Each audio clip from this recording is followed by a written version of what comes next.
Welcome to Let's Write This Movie, where we write a screenplay while sharing the process with the internet. I am your screenwriter, René Garcia. And I'm your collaborator, Brian Glass. Now, let's write this movie. Hello, Brian. Look, we're back. Oh my God. These are some familiar surroundings. I haven't seen them for a while, though. Yeah, I know. Here we are. How many months has it been? Actually, I don't know. It's been a while. 3 years? But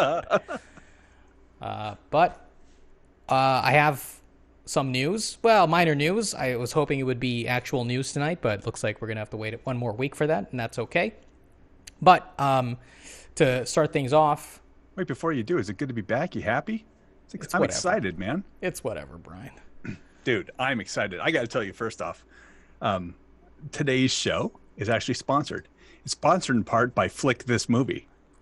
Flick This Movie is a new movie review show hosted by a couple of guys who are, for the lack of a better description, really, really cool. Each week, this dynamic duo dissects a feature film, taking an extremely deep dive into a new release in theaters or on home video. Sometimes they even sprinkle in a trailer reaction or two. So see for yourself why everyone's talking about Flick This Movie. You'll be happy you did. Flick This Movie. Available only on YouTube. Wow, man, that's awesome. That's great. Oh, just straight from the dome. You didn't read that off anything. Yeah, that was amazing. I love it. Yeah. I read from memory. Well, you know, as per tradition, Brian. Yep. How was your several weeks? Banter. We got to have the banter. Banter's back. That's what I'm saying. Man, it's not been several weeks. It's been months. Your many several weeks. 40. Exactly. Oh, more than that. And several, whatever. Good, man. I missed this show. I missed this process. This is, we've been doing some other stuff on the side, which is cool. Feels a little bit like a time filler compared to this one, which I feel is so interesting and impactful. So I love getting back to this. I think we've got some meat that we can get into here as well, based on what you want to talk about. But, I'm curious about if there's been any progress on the project itself. Maybe you can bring our viewers up to date on that. Yeah, no, absolutely. And that's what I definitely think that's necessary to reset. Recap the project. So for anyone who just stumbled upon this episode, this is a project that we started in November? November, something like that, of 2018. That's a year. Yeah, it's been a year, bro. Wow. And the idea was that, first of all, I am an aspiring, struggling, never was screenwriter. And not yet screenwriter. Yeah, right. Not yet published. Never will be. Anyway. There we go. And, I was really losing my desire to keep chasing this dream. And Brian has known me for a long time, since 2008-ish. Man, it's over 10 years. Can you believe it? Unreal. And he's always, at least he has always told me that he's a fan of my writing. And I told him, there's no way I can find the inspiration to crank out another script unless there's another reason on top of just writing this script. Yeah. And so... Because of your past experiences. Yeah, exactly. And so I kind of threw around or tossed around this idea of writing a screenplay with the help of the internet in front of the internet. And so the way this works is I write so many pages, 5 to 10, typically 5, let's be honest. Each week. What's that? Each week. Each week. And I give them to Brian, and he comes up with some thoughts, criticisms.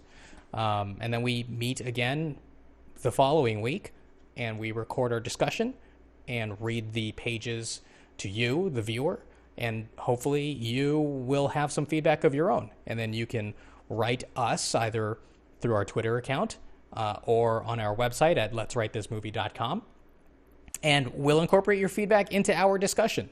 Mm-hmm. At least that's how it was supposed to work.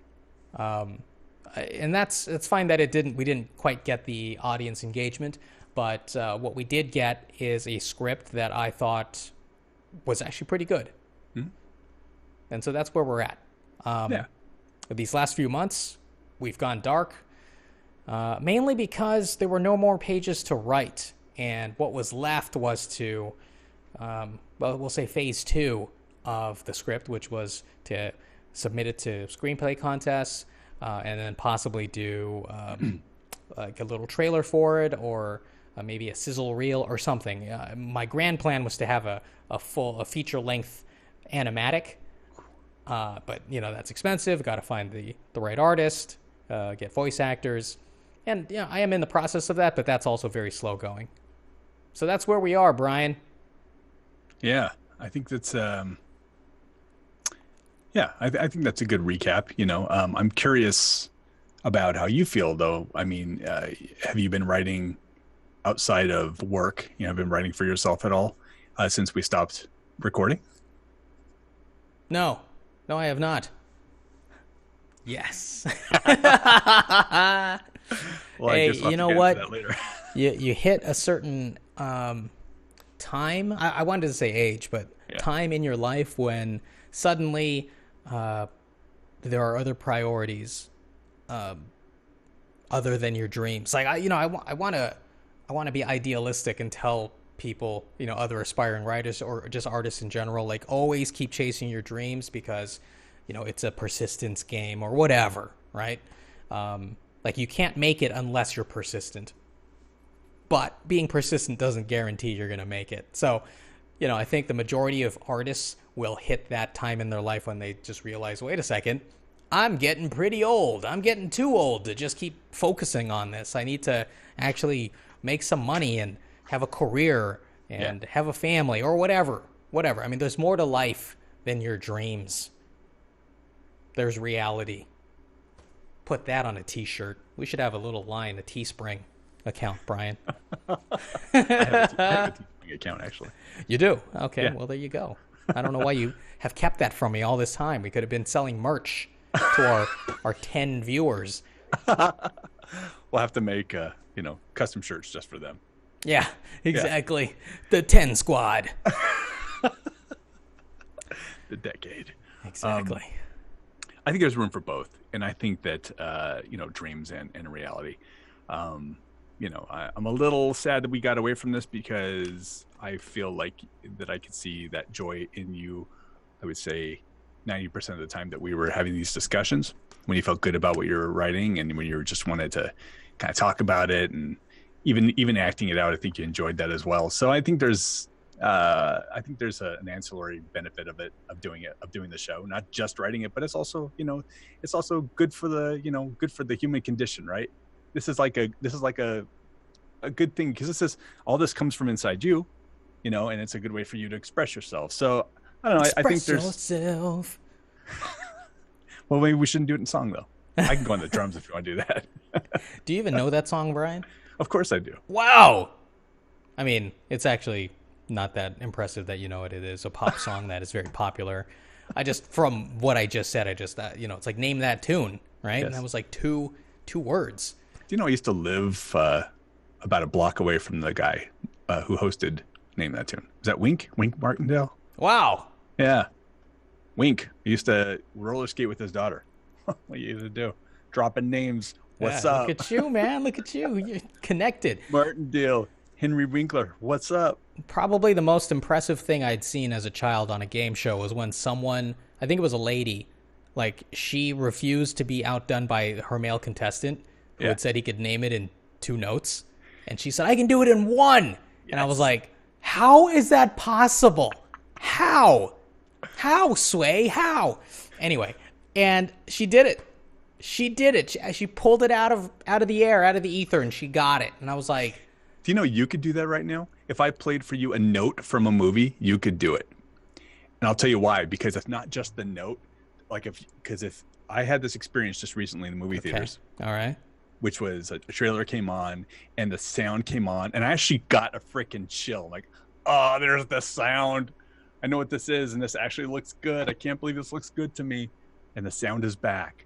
And it was the I can't do the actual pitch, the sound, but it was from Top Gun. Like Oh, yeah. that one sound, you know exactly what it is. Of course. And no one else has really used it. So I'm like, this is perfect. Well, I know. It's not quite the same thing, but I'm just saying. And that's the thing, right? I mean, if it's a particular sound, fine. But we're talking about a song that is being transposed onto a piano. Right. And you get one piano note. Ding! It's impressive. Name that tune, sucker. I got it. What's up? Hashtag. Sorry, there were no hashtags back then for Me Too's. I know. Yeah, you're right. I think we have gone far afield from what we were talking about, Brian. I'm glad I made a little outline for us to follow. Hey, man, you started banter time. I know. You didn't get the outline yet. Exactly. I forgot that we had banter, and it's just coming naturally. It's just coming back to me. Okay, so I did mention, first of all, Brian, before I get to the mentioning part, let me just say, when I was preparing to get back into this project, this show, I went into I had to dig out the credentials to get back into the channel. I'm like, oh, what is it? Oh, okay, that's the password. Anyway, and I was just looking at the videos, and I was kind of watching a few of them, and man, they're long, bro. It's like, dude, we talked forever. Here we go again. Exactly. But it was awesome. It was great because I loved watching that first episode when all it was an idea, right? Like, oh, and the zombies are going to be like this, and, you know, maybe this happens. And it was all a bunch of maybes. And then, you know, I kind of like skipped through. I went to like the milestone episodes, if you will. Yeah. And, you know, just to get to the finished script. And here it is. And, you know, what maybes made it and what maybes didn't make it, you know? And it was exhilarating. It's like, you know, I don't know how to explain it. Just it's watching a kid grow up. Well, I guess it's that. I mean, it's hard for me to have that frame of reference since I don't have kids, but just to be able to look back on the journey, and to, you know, I remember just talking about how I'm writing in the middle of a forest. I don't know where the path is. Maybe I'm going to find, you know, a way through some of these trees, and to be out of the forest and on a mountaintop and just seeing, that's where I came from. Yeah, it's just an amazing feeling. Right. One that we don't get from our other show, by the way. So that's why. No, yeah. The other show is just like, whatever. Whatever, man. I still have a good time talking about movies, but... I do too. Yeah. Okay, so I did mention a few minutes ago that one of the goals was to enter the script into a screenwriting competition, and the one that I had my eye on because it was specifically for horror, and this script is a horror script, action horror. It is the Stage 32 New Blood contest, and it's in its 6th year. I don't know what the competition is like, meaning I don't know what other competitors have submitted, but I think I have a pretty good chance just based on the quality of my script. On the other hand, I have entered a previous competition through them, and I thought my script was also really good, and I was a finalist, and I didn't make it, and that really broke my heart. So, so much for my estimating skills. I don't know if you have anything to say to that, Brian? No? Just a timing question. Okay. I think they were supposed to give the update on who was it quarterfinalist or quarter? So quarterfinalists, they had initially said that today, the 18th of October, they were going to announce quarterfinalists. And was it going to be last week, and then they moved it to today, and then they moved it again? No, was it okay? It was always today, because when I submitted, I made sure to look at all of the dates for announcements, and I plugged it into my phone as all-day events. Right, and so I was like really looking forward to you know, which is why I wanted to record today, because this was something that was, you know, kind of newsworthy. It necessitated us getting together again. Sure. Alas, I find out yesterday that it got moved back a week. So there we go. I guess we have to meet again, Brian. Oh, I know. What a shame. Yeah. See you next Friday. But we still have other things we can talk about. We do. Other than my failure, which we'll have to wait until next week. Cool. All right. Okay. So I did finish. So before I submitted the screenplay to the competition, you don't want to just submit a script without other people reading it and giving you feedback, right? Right. You don't necessarily want to write in a vacuum, at least not always, not all the way through a project. As a writer, you are writing to be read, not for you to read it. Otherwise, just write it in your journal, write in your diary. That's not what we're doing. We're creating something that is meant to be consumed. So you want to get feedback from, friends, family, people whose opinion you trust. You don't necessarily want people who are going to just compliment you. And I think most people, that's really all they want to do, because A, they aren't skilled in giving feedback. B, they don't want to hurt your feelings, and they have no idea how you're going to react to negative feedback, right? Mm-hmm. Yeah. So luckily, I've been through this process many times in college and, just in general. So I can take feedback from anybody, really. So I did send it out to some friends in the industry. One of my coworkers actually owns a casting studio in Hollywood. Supposedly the casting for Green Book was done at his studio. So sent I was able to get feedback from him. Another friend of mine has his own production company out on the East Coast, and he's seems to be pretty productive and successful, so I trust his opinion. And then I also got feedback from our buddy Aaron Sheehan, who I did try to plug his movie, The Rock of Ages. Unfortunately, because I was so, I don't know if you can call it burned out, we'll just say irresponsible with this project, because we weren't really doing much anymore. I failed to publish the video about that before his Indiegogo expired. So yeah, my fault, and hopefully he'll forgive me. But he did read, we'll say, close to half of the screenplay, and I think he gave some valuable feedback. So I am prepared to go over the feedback. But Brian, do you want to talk about the script first and any thoughts you had from rereading it again? No, let's pull up the feedback, because I'll kind of riff on those things that they talk about and go into some other areas. Okay. So let's start with my buddy Adrian. All right. And I will just read the script. And I will just read his feedback to everybody first. I think that is easiest, right, Brian? Yeah. Okay. From my buddy Adrian. Amigo, what a fun script. Thank you for letting me read it. I love that you mashed up a Western with a zombie flick. The meteor is clutch. Is that a reference to old 1950s lore or something? Where did you come up with that? What I love the most is that you focused on two Chinese workers and how the abuse they suffered at the hands of rich white railway tycoons led them to a life of crime. So good. I'm not aware of any other stories that tackle the topic in that way. Kudos to you. How many drafts is this? I feel like there's a really good movie here, but you could likely lose 20 to 30 pages. I'd ask myself, whose story is this really? And then limit to those characters. Keep, Long, Bao, Everett, Tom, Rebecca, Maggie, Ian. Who the hell is Ian? Who is Ian? Maybe the kid. It's probably Eli. That's he probably. Okay, that's fine. One of the notes I got from other people is that too many characters. Can't remember the names. Anyway, probably Jimmy and Sarah's bookends. The other characters I'd pick whose stories you really need for this to make sense and or you love the most, and then scale them back or limit their plot lines. Kill some of those other darlings, but not the yoo-hoos. They're fantastic. Do you really need two forts, armies, or just the one at the end? Are Sally, Zeke, and Sam adding anything to the story? Maybe they are hired guns who die right away. If you keep Ray, can he please survive? He's the only black guy. I also love how you don't pull any punches with who dies or how. Very visceral and sad kills. Very creative as well.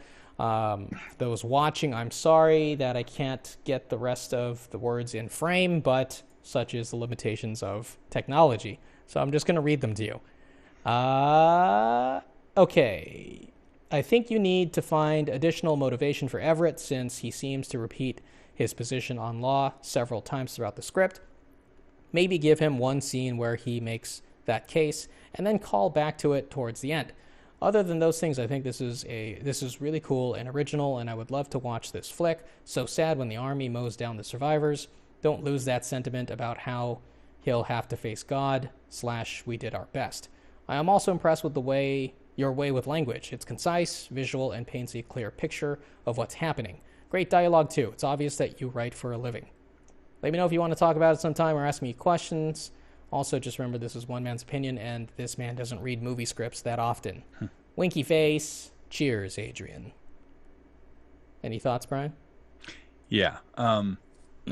So the third paragraph down, he talks about the reduction, and we're going to hit this again in, I think, another one of the pieces that you're going to read about losing the pages. Yeah. And I don't really know what the standard is. I mean, I know that you've talked to me before about it being like the limit. Don't go past the 120 is the limit. Right. But we never really talked about what's the minimum you should hit, and I guess it makes sense because of the, there are movies that are typically a rom-com that is light fare will be a 90-minute movie and you get out. So I figure, 1 page per minute. We're talking about a 2-hour movie. And I guess that he's not really mentioning here, but we'll hear it later, that would a horror or a Western typically be under that? And I think there's value in that sentiment. And I will say that in rereading the script with that long period in between our last show and today, really gave me some fresh eyes into the project. Okay. And made me look at it almost like, I think maybe it helps that I don't have the most wonderful memory. So I really got to kind of read it fresh again. And I was trying to approach the script with that in mind.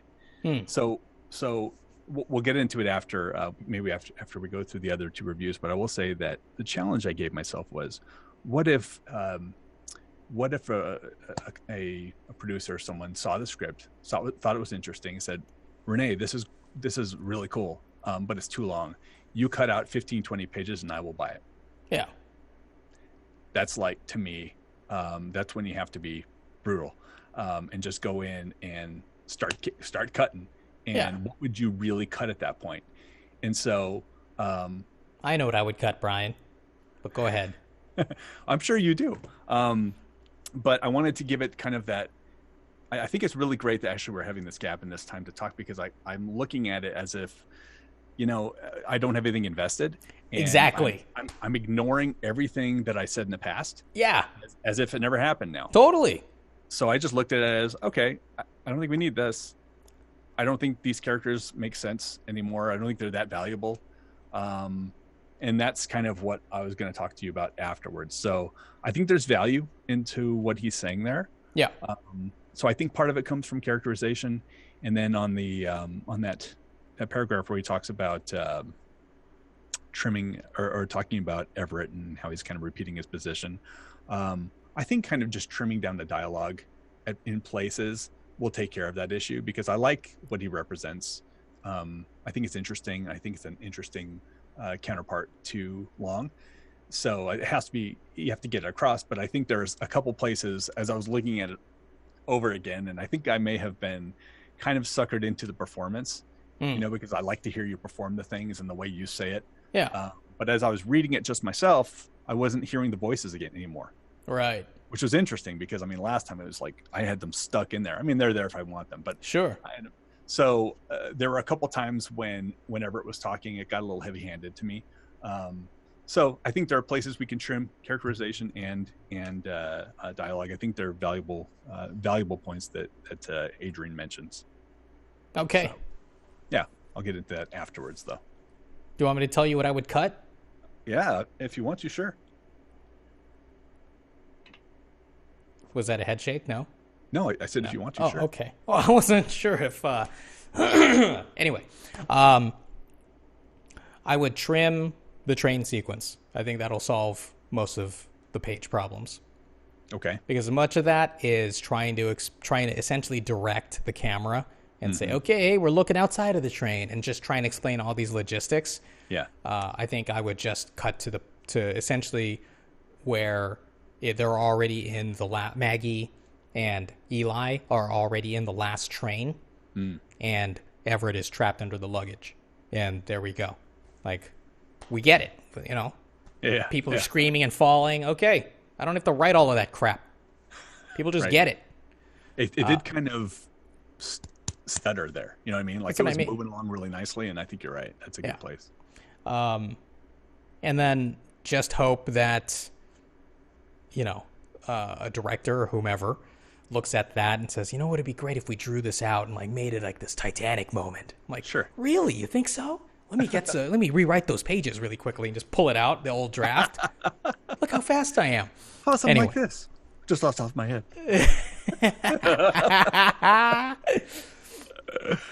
All right. So let's do, this is from Aaron Sheehan. Okay. Feedback from Aaron Sheehan. Forgive me. I'm only at page 50. My life really is madness at the moment. So let's keep in mind, everybody, that he is in the middle of trying to get his short movie, The Rock of Ages, finished. And he if I didn't mention this in a previous episode, he stepped in like boiling, like a steam vent or something like that. What is it, Brian? Like a hot spring or something? That's it. That's what I'm trying to say. He stepped in a hot spring up to like his knee and one leg, and it's like boiling, right? And it just essentially like 3rd degree burns. I don't know if that's it. Maybe it's 2nd degree, but it looked really bad. Like he's on crutches and everything in some of his shots. So, you know, all the best to him. But so not only is he trying to get his movie done, he's dealing with medical issues. And I'm just glad that he read as much as he did. And so here's his feedback. I wanted to get back to you with some thoughts anyway, given you're making a submission. I will answer your questions below to try to flesh out my thoughts in there. So I wrote, very quickly, I presented questions to everyone who gave me feedback because I wanted to direct their feedback. I didn't want it to just be willy-nilly, hey, what do you think about it? You know, because there are certain things I really needed to get from them. So I'll read the questions this time, but I'm not going to read them in the next round with Josh's feedback. 1, professionalism. Does this script look professionally written? Are there glaring formatting errors? Are flashbacks, montages not written correctly? Yes, it does. You resist directing on the page, which is a good instinct, and you keep the big print to a minimum and keep it efficient. One note I had from a producer recently was the tighter and more sparse the big print, the more confident the screenplay comes across. I tend to agree. In the past, I used to write too much description, which was probably more me thinking I would be directing it. Agreed. I probably shouldn't give running commentary here, but very quickly. I'm going to. Okay, good. So, I like early on, man, I was trying to write a script, and I was basically writing a book, writing the novelization of it. And so I totally feel him on that because, you know, as the writer, you are directing it in your mind, and, you know, you are essentially the de facto director. Yeah. What were you going to say, Brian? No, I agree with everything you said there. I think that's a great point. Okay, 2, logic. Does the story make sense? Do characters behave realistically? Do events feel organic, or do they feel convenient? So far it does, but I was reaching a point where this dual incident with the meteorite and the poison water, so I was unsure how these interrelated. It felt like one may be canceling the other out, creating confusion, and that's an unfair assessment from me to make at this stage. I'm assuming you want to set... What's that? I had that problem too. Okay. I'm assuming you want to set this up as a traditional Western only to turn it on its head, which comes around page 40. My concern is the opening may feel a little too traditional in the genre, and you may lose the audience because it takes time to get to the twist, and they feel like they have seen 1 million Westerns. I think you will get this note from producers. It takes too long to get to what makes this special and unique, and I do really like what you're doing here and where it's headed. It may be that you need to tease out some stranger threads earlier to hook the audience, for example, and this may not at all be appropriate to your story. Could the Indian character that curses the town feature more at the start? Could there be something strange about the tribe? It's about setting an atmosphere, and it's worth holding on because something really unique is coming. The characters so far feel distinct, and they are distinct archetypes. In that they are distinct archetypes, but perhaps that presents a problem of not feeling original enough, except for Bao and Long, which I think make for a nice point of difference. I think you should challenge yourself to shade the townsfolk with more unique quirks. How to do this? Well, that's the challenge. But look at film like Unforgiven, Bone Tomahawk, Dead Man, or other genre-bending westerns, and see what they do to get away from cliché or subvert it. Sometimes small details do a lot to color the characters, the type of shiny buttons the Marshal likes to wear. Tom has headaches from an old injury where we see a scar visible. Okay, so not very original, I know. But that's because I'm pulling things from the top of my head and you need to dig deeper. It's not to say you're not giving distinct characteristics. For example, I love the Petrov is faking being a Russian. I just think you need to really dive deep into who they are. I also think you will better sustain the interest of the audience in the first 40 pages by playing into the strengths of the genre, which you do, but on top, working to make things that little bit different and original. So can we pause for a second? Yeah. Do the little running commentary. I agree with the issue about the incident, and I'll probably get into this with you a little bit later as well. But I do think that's an interesting take he has about introducing what kind of movie we're looking at earlier in the film rather than when it actually happens. I'm not exactly sure how that happens. I'm not sure exactly how to take care of that, but I think it's a good point that he makes. Whether it's bringing the Indian in or the meteorite in earlier or whatever it is. I don't agree with his take on the townsfolk and their unique quirks because I feel like the townsfolk unless he's talking about the secondary characters, I think they're well written enough. I don't think they need to pull too much focus away from our primary characters. So I don't necessarily agree with that particular take. And I feel like the interesting thing in the beginning is kind of what Adrian was talking about, in that we've got a setup we haven't seen before. And yeah, we're not seeing the zombies yet, but we're seeing something interesting, and it's setting up a world that people aren't necessarily familiar with. So you're kind of taking the Western genre and you're putting a new spin on it already there. So to do that and do the zombies like right away would probably be too much. I think we need to establish, like you do, that Long and Bao, are part of this world, and what does that mean, and the whole Chinese railroad. Totally. I think that's an interesting take. So, but I do like the idea of either bringing something a little bit earlier in, or maybe massaging the incident a little bit. Which again, I came up again with fresh eyes. I came up with a really kind of a big question about that whole incident that I'll talk to you about in a few. Yeah. So, something, when I read that note from him, it really struck a chord with me as a screenwriter, in that, there are two conflicting thoughts I always have whenever I'm writing a script, which is, do I write the script the way I want the audience to experience it, or do I write the script for the gatekeeper who needs to okay this, who needs to give it the green light to get it made so that an audience can see it? And what Aaron is saying here makes complete sense. If a producer just reads the script as a Western in the first 40 pages and says, well, okay, I wasn't really looking for a Western. I'm looking for, a horror or whatever, right? Yeah.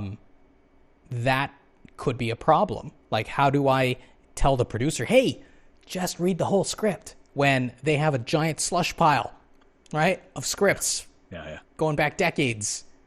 Why not just throw mine into the fireplace? Done. I read 40 pages. That's enough. So I don't know what to tell you on this. It worries me, because I don't want to have to write something in the beginning. Maybe there's like a narrator, like the old timer, on the train. Yeah. Where are you headed, young couple? We're going to Epitaph. Oh, Epitaph. A lot of strange things happen there. Like zombies. Strange folk. What's a zombie? Dead folk. Dead folk walking. Exactly. Or like before he can like say what it is, like Long comes in, you know, Just shoots him immediately. Anyway, so you know that's worrisome What do you want because on your epitaph? exactly. That was You're a not callback, coming by the way. back. People, that was a callback to Tombstone, the pizza. Just want to make sure that was very clear. Oh, My joke okay. was multi-layered. All right. Well, I don't. Okay, that's a really old reference, right? I I don't know. even. You know, do people even watch commercials anymore? You know what I'm saying? Because of DVR. I gotcha. Anyway, all right. Well, I don't know. I don't know about that. I'm worried, but I feel like I'm not inclined to go down that path. Like if it doesn't get made the way it is, because I feel like this is an important aspect of the script and the story that, oh, you thought you were watching a straight up Western, well, with Chinese characters, but it's actually a horror movie from dusk till dawn. You get your first taste well before 40 pages. You get your Yeah. first taste in the first 25, Okay. and that's the soldier. Right.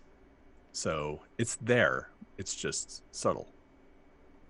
Yeah. It's That's what brief. I want. I want it to Yeah. be subtle I understand. in the beginning. Anyway, all right, let's get back to the feedback. Okay. 3. Characters. Are the characters interesting? Are they distinguishable from each other? Is the dialogue impactful? To me, the dialogue in places felt a little unrefined, and by this I mean that it's still an early draft. For example, if only he knew. For example, characters can talk too much exposition and a little cliched at that, though this also felt deliberate on your part, Western speak, as a way to set up the subversion. I don't mean to say any of this is bad. There are some nice lines and blocks of dialogue. I think it's more a case of less is more and trying to express things with action and looks to suggest, to imply, rather than tell. Of course, that can be very hard when you have a lot of setting up to do. To a degree, you may not need to fill in so much of the story because audiences are familiar with the conventions and will join the dots. Any comment here, Brian? I mean, it's similar to what you heard on the first one, which was the setting up. Yeah. Has a lot to do with the number of characters. You've Yeah. heard from several people, and now I'm one of those people, and I have some thoughts on that I'll share at the end. Okay. All right. 4. Entertainment. Did you have a good time watching the movie in your head? Yes, so far very much, and I really enjoy the sense of where it's going and how all of these characters will intersect and the horrors begin to coalesce. Again, this also comes down to the read and being as efficient and evocative as possible in the big print and making the dialogue snappy and unique. I also didn't realize where it was going, which is a nice surprise, but maybe hard to hide from the poster art and trailer. Well, that's the thing. Got to have some creative control over that. I know I won't. Then they're going to totally give it away in the trailer. Just like From Dusk Till Dawn. Okay, 5. Marketability. Do you think a studio producer or a / producer would be interested in this material? Yes, you have a really pitchable idea. 6. Animatic. Plan on producing an animatic that showcases a few minutes of the film. Which part do you think would be the most persuasive? So far, it could be the bodies coming to life in the makeshift morgue or the school teacher eating the kids. No. I love it. I will keep reading, come back to you with some more. Really sorry I didn't make it to the end yet. I hope this help is constructive. By the way, what draft is this? Best, Aaron. 1. Yeah, indeed. Indeed.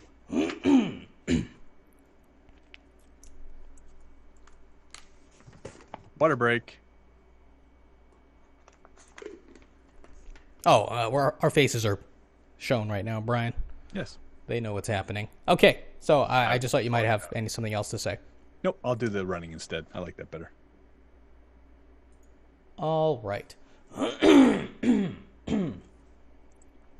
Okay, this last one is from my friend Josh Lieber. Hi, Renee. Thanks for the read. Lots of fun. This genre mashup is cool, and I like how well you've written the characters and the action. Def could play the movie in my head. Here's my initial feedback. He gives me a correction on how to spell dryer. So let me just say, this is how you know you have like a really good reader who's invested in your project, because they're not only catching your misspellings, which of course very important because you want to have it as polished as possible when you're approaching somebody, but they're also like giving you factual things, factoid stuff, which he says here about antibiotics, which I just thought was awesome. Yeah. All right, let me get back here. Okay, page 29. Antibiotics weren't invented until the 20th century, so might want to rephrase. Wait, Tom stops the mob for long, but not for the Indian bandit? Page 44. What's that? No, nothing. Yeah. Page 44. It's your call. It's a town matter. Good line callback. On question 1 about professionalism, 119 pages is too long. Cut by at least 15, especially for this genre, horror. It's not that it can't eventually go to 119 pages, but a reader will instantly deduct you for this. The average these days is 90 to 104 pages. Plus, I think you can trim some fat and make the story flow faster. 2, on logic. Yeah, characters behave realistically as much as they can as zombies. The meteorite feels a bit convenient and deus ex machina. Wish there was more explanation or discovery about that, more background or some sort of unexpected twist into the third act that helps our heroes overcome their journey. I really like the Yoo-hoo ladies and how they use their sexuality to lure in their next victims. The loves me not woman is super creepy. Would have liked to have seen more of a moment with Bao at the end. I knew it was coming, but wishing it was more meaningful or creepy, or that Long actually has to kill him. 3, characters. I like the dialogue, but I couldn't keep the characters straight. Tons of them. Found I had to keep going back to see who was who and what side they were on. Feel like we need more angst in Long. He has really suffered, and even though he's a bastard, we want to root for him. I think the federal marshal and the town sheriff consume a lot of each other's energy. I see why having both of them is good, but it feels like a split of screen time and characterization that could go to one or the other. Entertainment. Can I stop you for a second? Yeah. He packed a lot into that, which is interesting. In terms of Long, I love his characterization of him. He's a bastard that you want to root for. Yeah. I think that's, I don't know, you have to answer this question, but I feel like that's like right on the nose. Like that's right where you want to go, because, I was always rooting for him, and you're like, he's not a hero. He does bad things, but you still feel for him. And I love the way he characterized it. I think it's perfect. The federal marshal and the town sheriff consume a lot of each other's energy. I think that Tom's important, though. I think he's got an important place in this. But as I'll talk about in a couple minutes, I feel like the amount of time he's given is perhaps a little bit too much. And maybe that's what he's saying, where I really kind of want to stay with Long and with Everett, and not be pulled too much into the others' lives. You know what I mean? So much. So I think that will help kind of take care of that issue, because I do agree in the reread that it was a little bit too much Tom when I was going through it. Okay. So anyway, that sets up what I'm going to talk about after. All right. Number 4. Where was I? I think I was 4. on. Was it fun? Right. Was it fun? Yes, lots of fun. 5, marketability. Potentially, though, you run the yin-yang challenge. On one hand, the zombie genre has been hot. On the other, it might be played out. On one hand, the genre mashup is cool. On the other, there have been films/video games set in the Old West that feature zombies. My reco would be to find a way to make this appealing for budgets. Show how it can be done affordably, as horror has a huge cost to profit margin, and there always seems to be more distribution route for it. Parentheses, Amazon Prime, Asian markets, etc. Good thing is that it is a self-contained film that all takes place in one town, like High Plains Drifter. Animatic. Why not do it as a trailer or a sizzler reel so you can show more of the story and characters? Overall, good fun read. Could have been done in 104 pages or fewer. Good writing, fun dialogue, and character windows. Feels like it needs one additional element to elevate it from horror/genre film, something beyond the meteor zombie thing. What is its meaning? Maybe it's always been there, and there's some sort of tie-in to digging for riches and this discovery, which you kind of touched on with the emeralds. Where is the tie back to the Indian bandits' curse? No one mentions it again, even though this mayhem is taken over. Would have liked to have seen more of the Chinese workers and how they get involved. Maybe they come to the rescue, the downtrodden rising above to help, even though they've been scorned.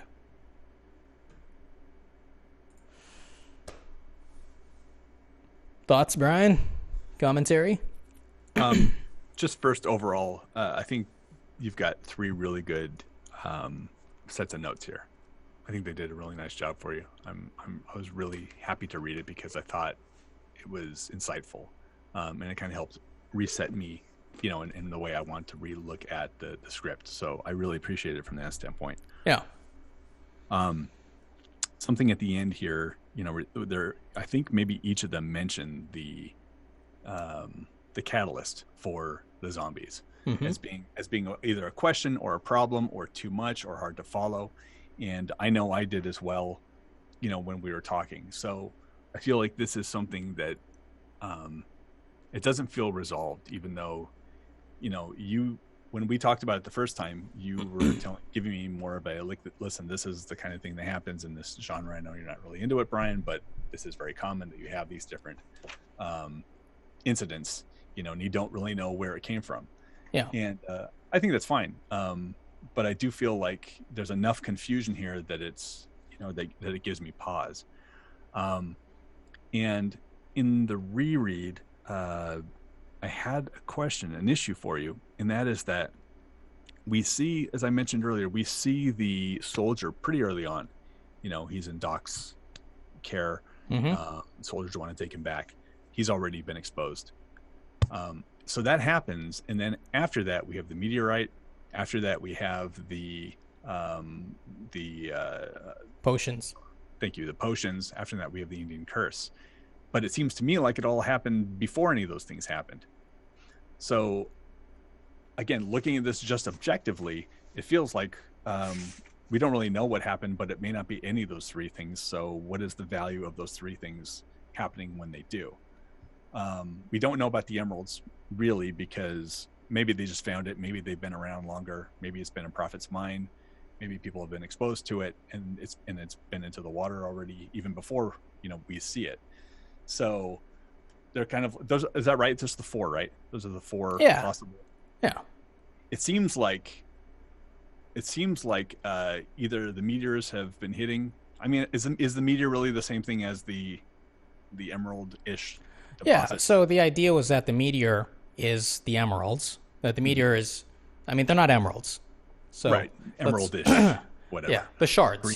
Green shards. The meteor has blown up, has exploded into shards, and they're stuck in the walls. Yeah.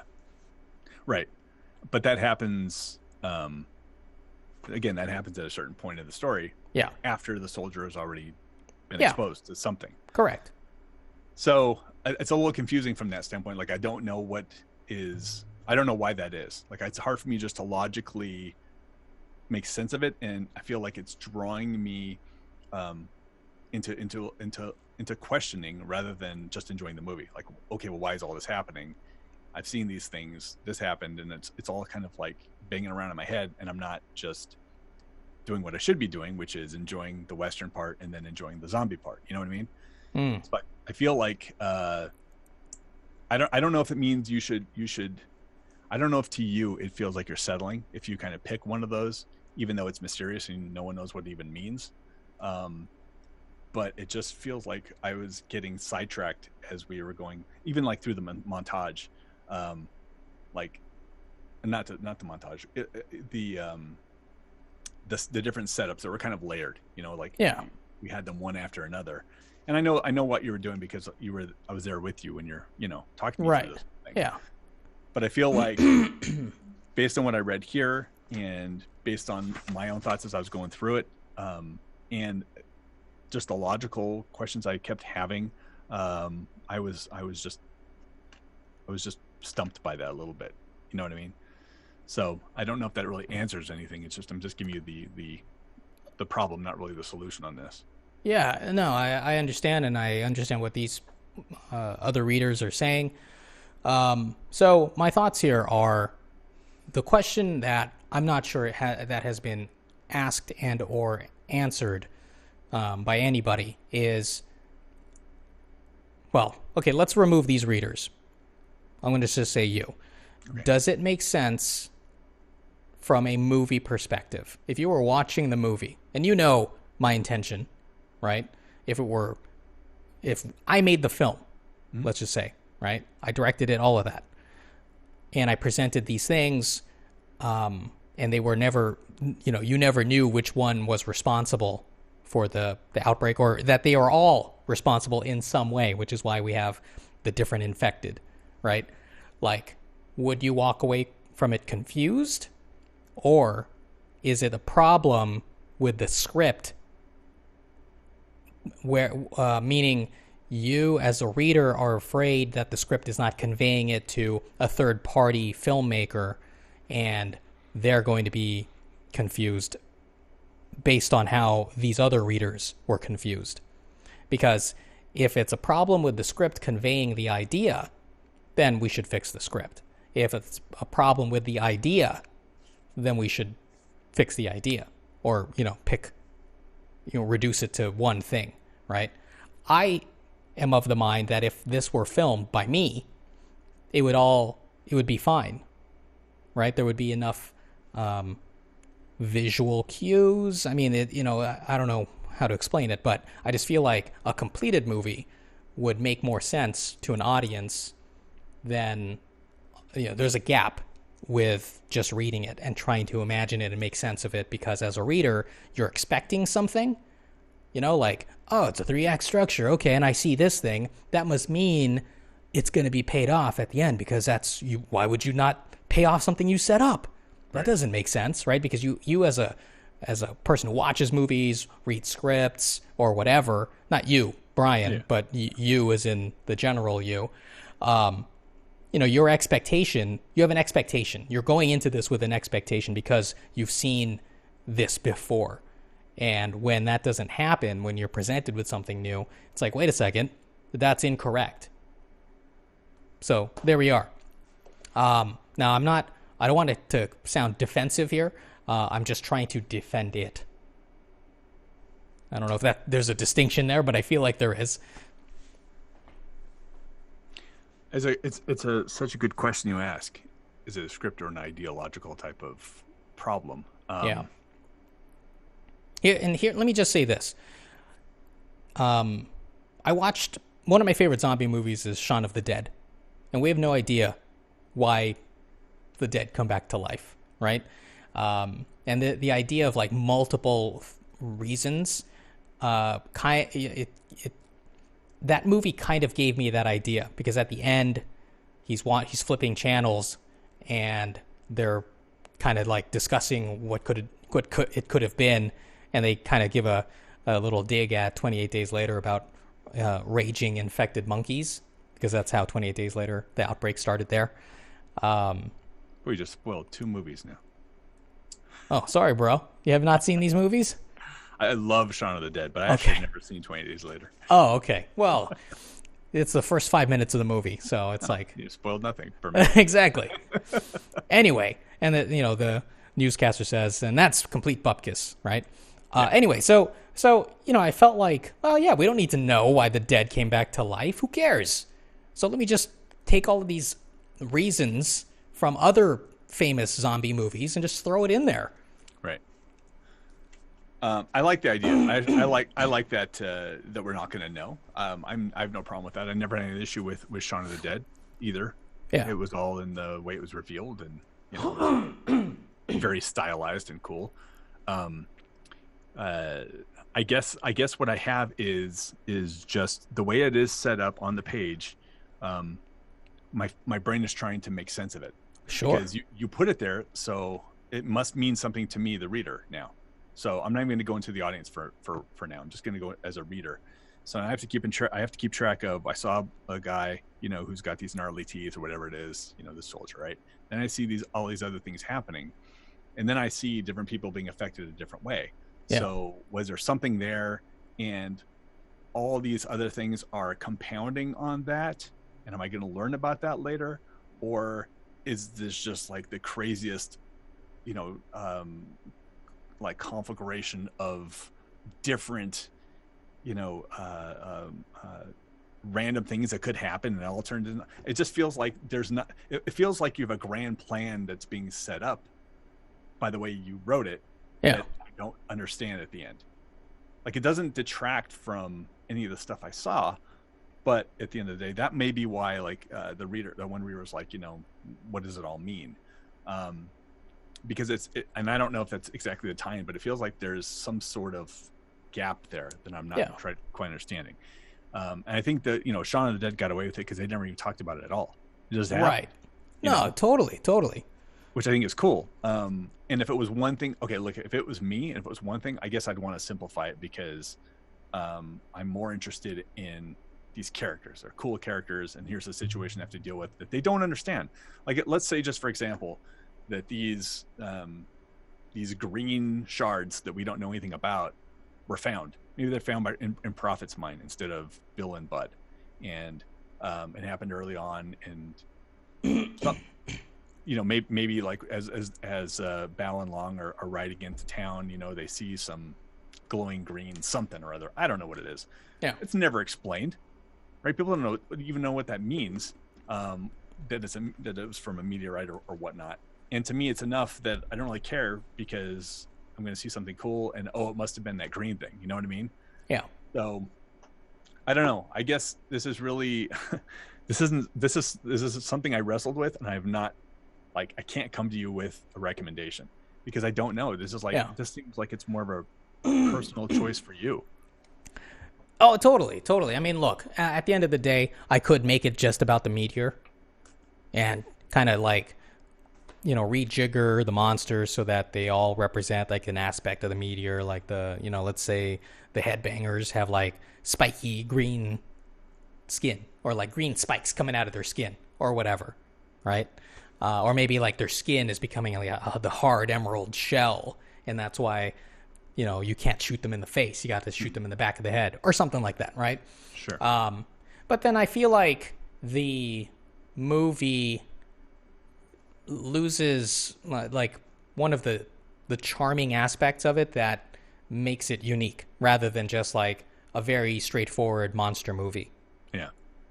And if I can kind of take the average of what I'm hearing from this feedback, it's that as a writer, I haven't conveyed that in the script, or it's too out there for the average reader to get.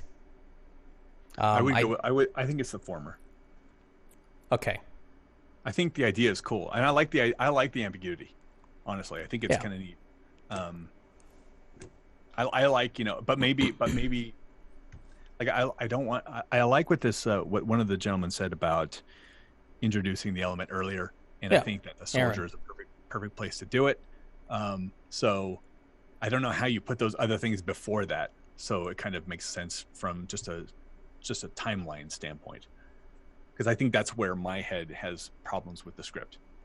You know what I mean? But I wouldn't want to move that soldier back, and past that, because it's such a cool thing to kind of set up, give you a flavor that something interesting is happening. Well, see, my thing is, I wanted to start with the most common and relatable or accessible zombie origin, which is, hey, there's a sick guy, he wants to bite people or whatever, right? And then everything else is more esoteric.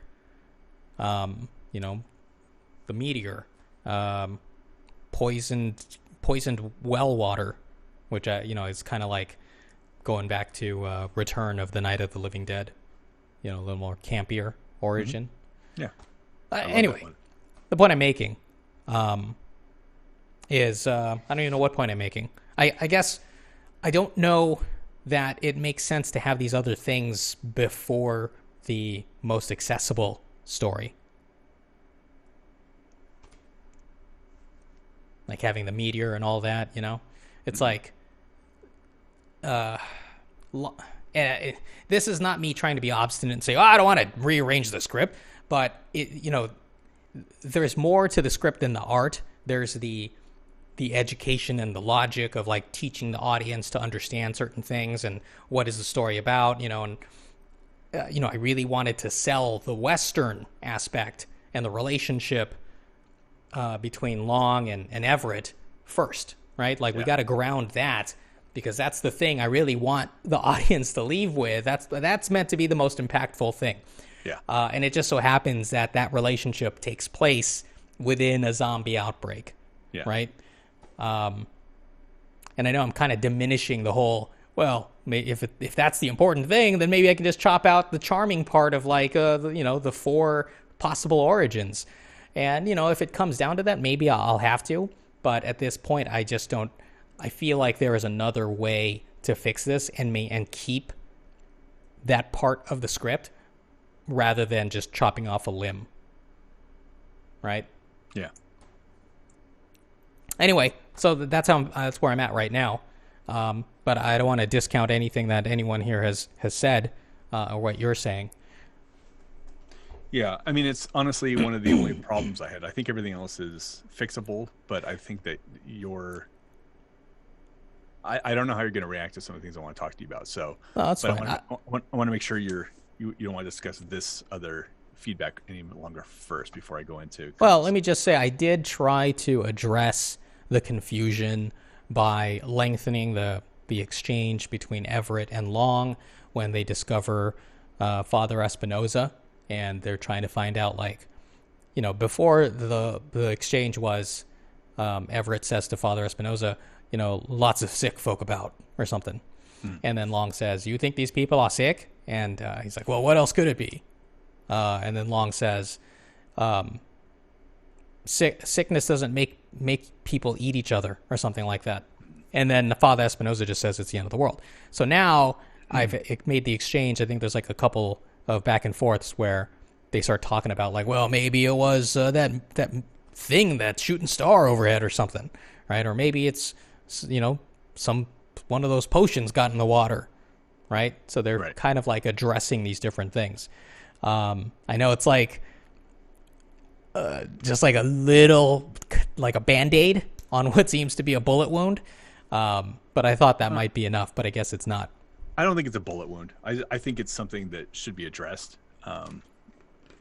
Once we get into what you said, you were interested in, which is the characterizations, the relationships between the major characters. I forget about all this stuff, and I'm enjoying those moments. Yeah. You know what I mean? So it's almost like I just get pulled out every so often. Okay. I don't think it's a major problem. I think it's a problem that, I don't know how to fix, but usually I come to you with solutions, but I don't have one on here.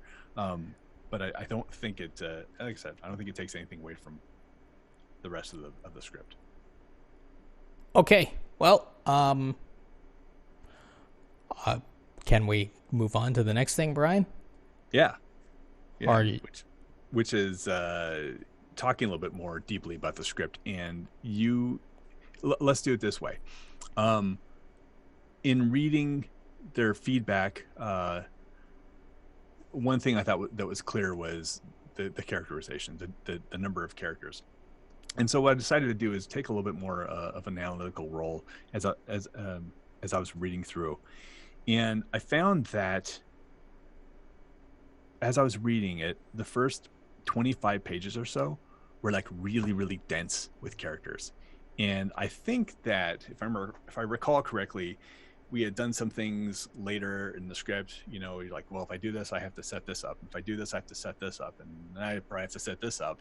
And it all kind of got pushed really early on because, that's where you do a setup, right? Yeah. It's got to happen earlier. But as a result, if you can pull up the notes, the supplement one real quick here. I just did, like I said, kind of an analytical look at this, and I don't know if it is up because I can't see. Yeah, it's up.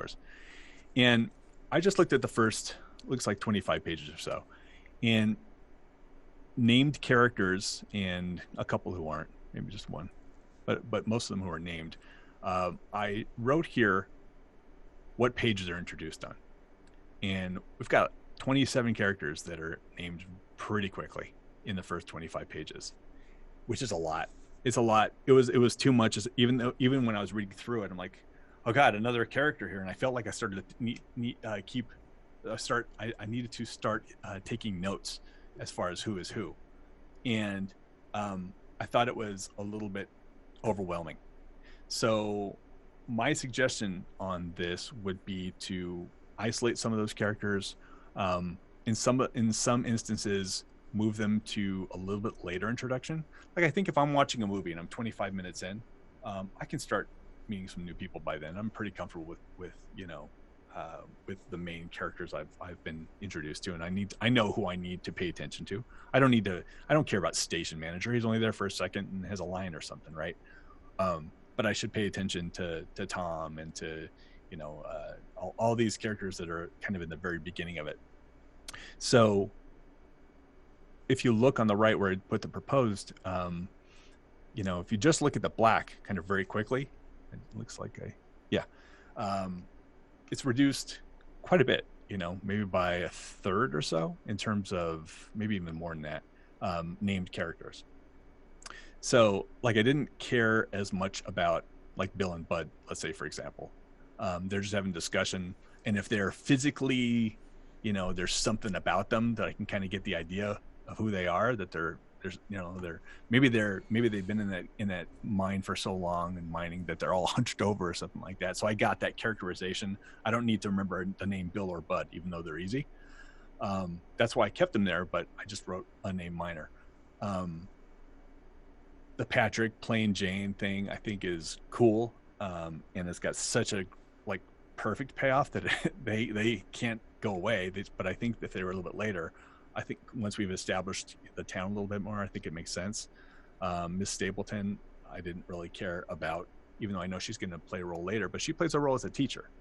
So having her in there, I think is important, but I don't really care about the name. I left Rebecca Black for now, even though in the other notes I'm going to give you, you'll see some other ideas. Maggie and Eli, obviously they're a huge tie-in to what happens to Everett later, so they have to exist. But again, I've kind of thought of a place where I think it'd be more appropriate, where I'm going to remember them later. And then there are a number of characters where I say to eliminate, or at least I recommend to eliminate. And the big one obviously is Zeke. So as I was reading through, again, completely unfettered by what we had talked about before, I'm like, this could just be one character. This could just be Sally, and Sally is there alone, and she's like, you don't want to end up like old Sally, or all the things that Zeke does for the most part can just become a character.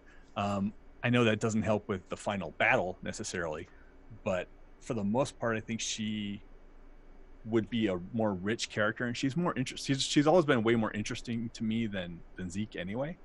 I don't really know much about Zeke other than he's with Sally, but Sally's got such a memorable backstory. She's got that raspy voice. There's a part where they go into the VO, and Zeke starts telling about the bank, what the situation was, and I was just thinking, what if Sally was given that dialogue instead? It's such a cool, it's such a cool voice. It's such a cool character to kind of add into that, to be it actually raised the drama a little bit. And then people like Ray and Claudette, I didn't really care as much about necessarily. So anyway, this is just looking at the first 25 pages. I think that just objectively, that's a lot of characters. So it's a lot to digest. It was a lot to digest on the read through that I gave. Again, it was way overwhelming, just so you know. Yeah. So this goes back to the question I asked earlier. It's a similar concept, I think. If you were to watch this movie, and who remembers names in movies, really? I mean, you're you as a viewer, you just know, okay, that's the redheaded guy, right? Or whatever, right? In fact, me, someone who pays attention to movies, it's like sometimes I forget, yeah, I can't remember the cop's name or whatever after I watch the movie. Sure. Because the names aren't that important. It's what they do in the movie. It's their role. So I don't know when I watch a movie, is this a named character in the script, right? Like, does that matter to me? Probably not. Like, let's say this beat cop who has 2 lines here and 10 minutes into the movie or whatever, let's say his name is Charlie. I don't care, right? But I know that this cop, and what he does, and he likes hot dogs, and then, let's say he comes back in 90 minutes later, and because he loves hot dogs so much, it's the thing that, like, kills him or something. I don't know. But because it was set up earlier and I remember that, I got it, okay? And so the question becomes, while I appreciate what you've done here, and I see where you're going, and a lot of it makes sense, but is the problem that, because the character has a name, or even if they're just called teacher or minor or whatever, would you, if you were watching the movie, would you be confused? Is the confusion only because you're reading the movie? No, it's not. It's not the name. And I'm sorry if I misled in that. It's really the character. I got to remember a new character. That's important. So if someone's named to me, it tells me that they're an important character to some extent. Yeah. Unless it's just kind of thrown out there, and I like Tom, whatever. But if I'm introduced to someone and they've, it's got that introduction scene, to me, that tells me that this is going to be an important character I need to pay attention to. And I can only keep so many of those in my head in the beginning at once, which is why the ones I said to move into later are the ones I want to remember the names of. I want to remember the character. I should stop saying names because I don't want to get hung up on that. I should remember this character later, and I don't know if I'm going to remember all of that in the first 25 minutes of a movie. So, that's, to me, it's like where 2 people can be one interesting, two characters that are kind of written could be a really interesting one character, like Zeke and Sally. I think that is that's something that you should consider, because I think there's I think the question is, if you can do it with one rather than 2, and you're really not losing anything substantial, should you consider that? Yeah, I mean, I guess that's always a consideration.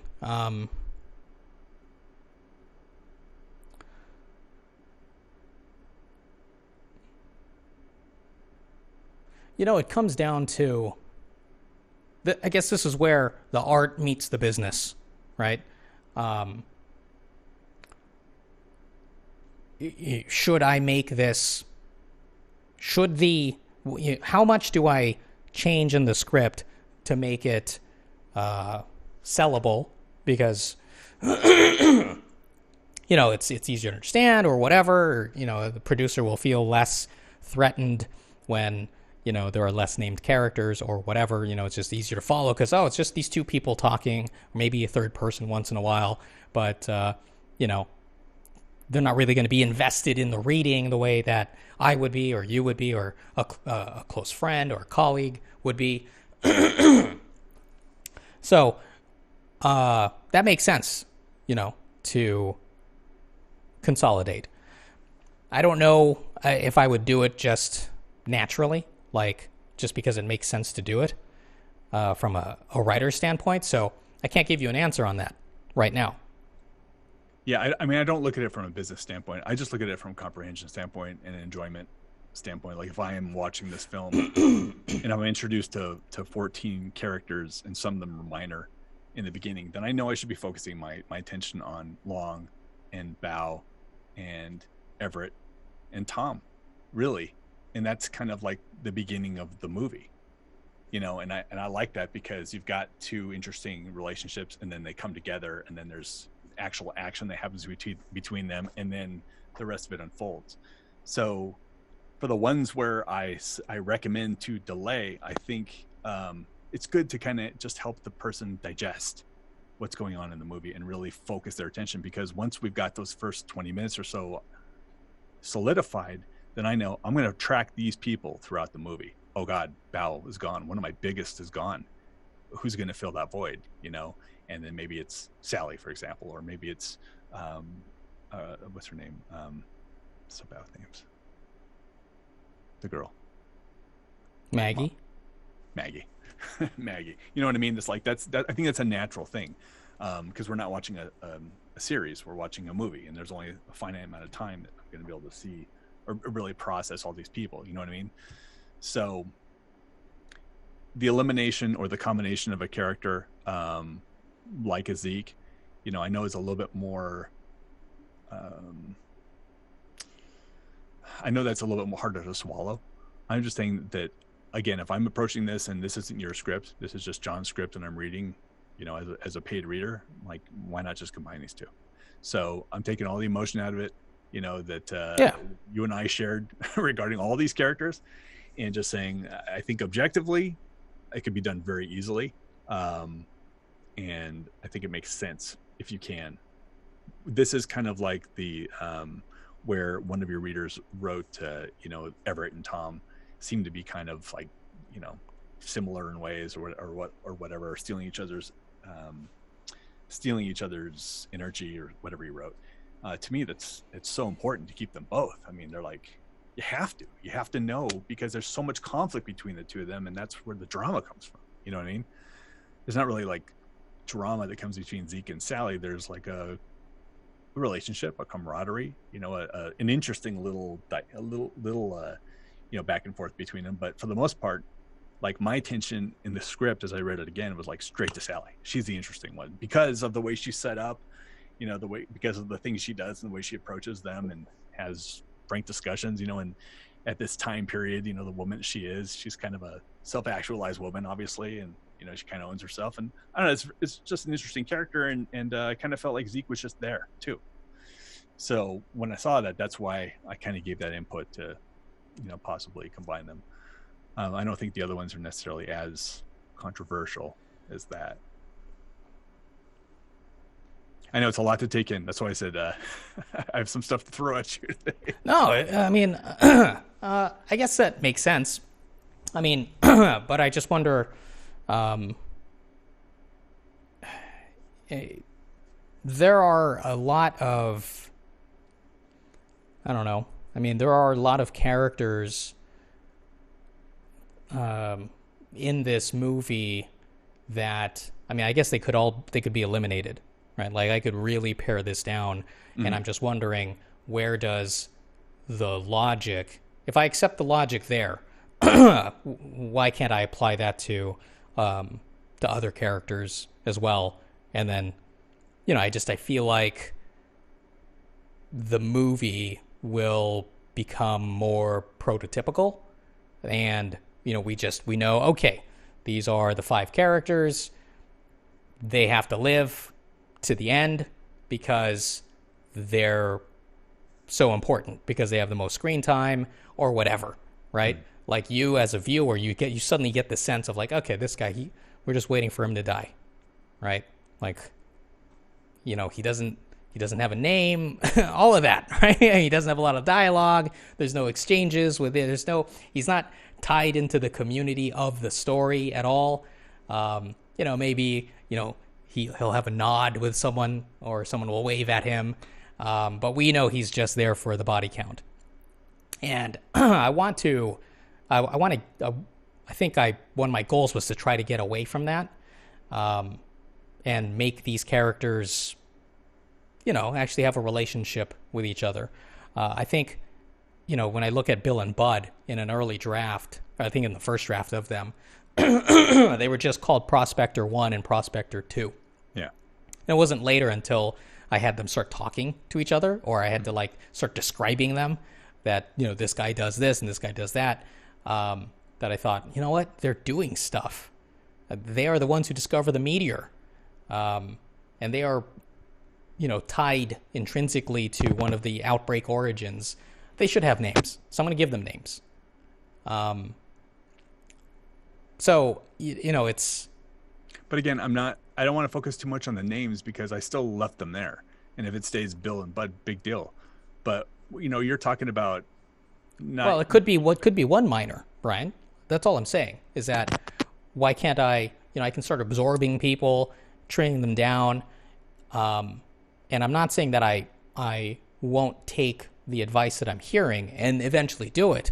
I'm just wondering at this point, where do you stop and why? What is the logic that says this is enough? So let's talk about why Zeke is in there. I mean, do I really have he is essential to the story and I always had him in mind? I don't know that that's the case. I think it's just a nice little bit of texture for Sally that she is this old bird and he's this old grizzled guy, and we care about them because they are this unit within the movie and they care about each other. Would the movie suffer because Zeke is no longer there and it's just Sally, who's this hard-bitten woman who runs a saloon by herself? No, not. I don't know, but it would be changed, and it would be. I don't know. I mean, I think if we talk long enough, I'm going to end up saying, well, it's just the way I know the movie at this point. Yeah, I mean, basically, what I'm hearing is no. So the question I have is, then do you feel like there are too many characters in the beginning of the movie? So, it's as someone who is watching the movie in my head, I don't think so. But how can I say that other people are wrong? Like, if they think there are too many, then there are too many. I mean, it's a matter of opinion, and whose opinion is correct? I don't know. The only thing I can say to you there is you're two things. You're intrinsically tied to this, so you know it better than any one of us, and the rest of us read through it and got overwhelmed. So I would say that based on that, my feeling is that your average reader is probably going to be a little bit overwhelmed with the number of characters. And I'm not saying to eliminate or combine all of them either. If you look at it, in my notes, it's pretty clear. Yeah, I would recommend maybe eliminating a few of them, but some of them I would just move the intros to later so that we have time to process. So I think you're getting maybe caught up on the naming or the combination. If you disagree with the combination, it's fine. It's a recommendation based on just what I read. But I do feel like there's some merit to, there's a lot going on in those first 25 pages. It just feels stuffed with information. And, we talked about other movies being able to breathe a little bit. I feel like this just needs to breathe with these first 15 or so characters, for that first 20 minutes, not 27 characters. You know what I mean? Yeah. So yeah. I just feel like some of this needs to move back a little bit. That's all.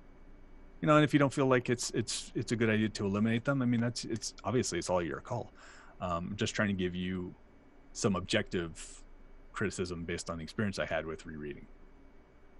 Okay, I got it. Should we bother going to the next thing? I don't want to belabor this. You have your opinion on that. I still maintain that if you were watching this, you would be right there, and it would totally make sense. So I don't know. I don't know how to bridge that. I would just take the feedback you've gotten into account and see. If you disagree, you disagree. But it wasn't just me, so it's your call. Yeah. No. That's it's this is always the tough. These are the tough calls you have to make as the artist, right? Yeah. I don't know what I'm gonna do. If you consider art on one side and maybe commerce. Sorry, go ahead. Yeah, exactly. It wasn't. It comes down to So my so many thoughts just like jamming together, log jam here of thoughts. My expectations of actually getting a career as a screenwriter are basically zero, right? So I think I've decided, even though I never articulated this, I think I've decided just mentally that I'm going to write the movie that I want to write, and you know, try to tell the story that I want to tell, complex and textured and all of that, right? Rather than just write something that I think is going to be commercial. So I think that's where this resistance is coming from. Like if I didn't care, if I just said, yeah, no, that makes sense. It'll, you know, I can chop it down to 90 pages. And I've interacted with writers who think that way. And man, it's like, wow, that is, to me, that's amazing that they can just be so detached. Like, oh yeah, get rid of that character. It's fine, you know, because they're trying to sell a script, right? They're trying to get it on sci-fi or whatever. They don't care. And I don't know that I'm built that way. And maybe that will, you know, eventually, well, maybe that is what is limiting me as far as like my screenwriting career is concerned. So there we are. That's I'm just trying to explain my mindset at this point. Yeah. I'm not saying it's correct. I think that's valid. I think some of that, however, pertains to this movie. And I can only say that because I've read other stuff from you, and I never felt overwhelmed with characterization, and I never felt that it was any less complex. I don't feel like there's I don't feel like quantity of characters equals complexity. I feel like interactions, feelings behind those interactions, the relationships, the dynamics, those are the things that create the complexity to a script and make it interesting for me. Obviously, and also the different things that happen, right? The action as part of it. But just number of characters is all I'm saying. So maybe as you go back after all this and see that I'm not trying to look at this from, hey, this would be easier for you to sell. And I'm coming from a point of, this would be easier to understand if I had time. That's the bottom line. If I had time to digest these characters and then get into a few more after 20, 25 minutes, then I think it'd just be a little bit easier to understand what was going on and remember everyone correctly. All right, so we're doing the thing where we're saying the same thing over and over. Yeah, exactly. Okay, Brian. Well, let's go over to the main event. It doesn't have to be the main event. It doesn't have to be a main event. I mean, you could pull it up. Again, this is exactly what you just talked about. This is like the artist going in and being detached and saying, if I needed to cut this down by 15 pages, what would I do? And so I really tried to take the look, and I didn't obviously do the whole thing because that would have taken me probably about a month to do. So I only took a look at these first 25 pages because I felt like they were the most dense in some cases. And I went literally line for line, like, would I get rid of this line? Would I get rid of this line? Does is this helping? Is this helping, tell the story? And in a lot of cases, it was just little tiny edits. Like, I feel like you can, again, say something in 2 lines that you said in 3. And we don't have to go through all of this, honestly, if you don't want to, because this is more for your own edification and kind of see what my thought process was. There are a few places where, and I apologize on page 4, by the way, that there's a blue marker. I forgot I was supposed to do everything in red. Oh, that's fine. Got to keep color coordinated for you. But there were a couple places where I was trying to not read this through as a script, but I was trying to see the movie in my mind, and I felt like it was pulling focus from where I wanted to be. Like, you were setting up some things that were interesting, but not nearly as interesting as what was happening in the main plot line. For example, during the fight, we spent a little bit too much time, in my opinion, with Tom when I want to see what's going on with Everett and Long there. So I kind of just recommended trimming some stuff down there. And some of the places was just cutting out lines, just saying, I think that this is not necessarily necessary. I liked your delivery of it, but I don't think it's necessary. And so if you were to look at maybe these, and I obviously didn't do this, but if you look at these 25 pages and what I cut out, it might amount to like 3 or 4 pages. I don't know. But anyhow, I don't know how you want to handle this part here because it's kind of new for you to see. Yeah, well, I mean, I think this is something I'm going to have to like digest so that I have some responses to them. But there are things I know you love, and I'm just like, I took a super, super objective look at it. Like I would just take this out personally. Yeah. So. All right. Well, I'll take a look at it. Okay. But I just wanted to make sure you understood my mindset when I was doing it. I did it more as an exercise than as a criticism. A couple of places I was like, looking at this again, I think I would do this instead. But I mean, I still enjoyed reading through everything, and then you'll see the little things where Sally becomes Zeke as an example. Yeah. Which is kind of now marrying the two. You'll see there's a part where Rebecca, kind of drops out from importance in the script, even though I know you're trying to flesh out Tom's character a little bit.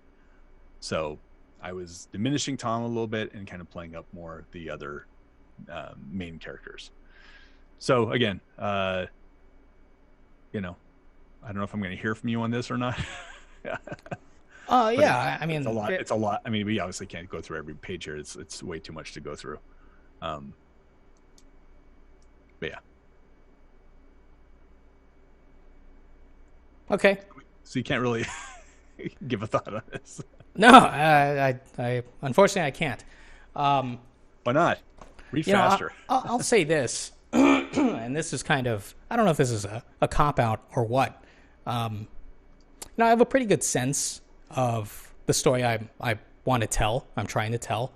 And, there's certain feedback that makes sense, and then there's other feedback that's like, well, that's just kind of cosmetic.